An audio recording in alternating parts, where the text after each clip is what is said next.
Killer Frequency is a first-person adventure exploration game where you're trying to stop a serial killer in real time, with your decisions making the difference between the life and death for some of these small-town citizens. Fans of games like Firewatch and What Remains of Edith Finch are sure to enjoy this adventure game with a different spin. You play as Forrest Nash, a once big-time disc jockey who finds himself at the bottom of the barrel in Middle America, spinning tunes on late-night radio against the backdrop of the 1980s using a cel-shaded aesthetic.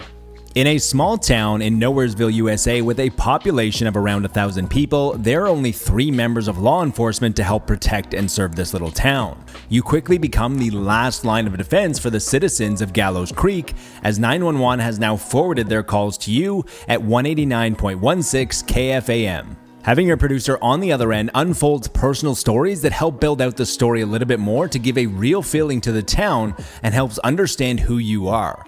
In between trying to help the people of Gallows Creek by using clues around the office such as the fax machine, you also need to run ads using the cassette player and spin some retro tunes for your evening listeners with your vinyl collection. Considering that the preview takes place completely in the radio station, there are plenty of clever ways to solve each case. Killer Frequency is a very enjoyable murder mystery with the soundtrack and vibe of the mid-80s, and it would have been amazing if they were able to license some real 1980s classics, even though the in-game music does a good job of masquerading as 1980s tunes. Obviously, the cost of licensing music isn't cheap, but with only 8 records that you play in rotation at the station, there are likely some 80s artists who would have been thrilled to get any kind of paycheck.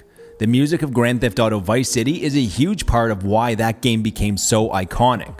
Killer Frequency moves along nicely in the first few hours, and hopefully the full game can continue this pace without too much filler.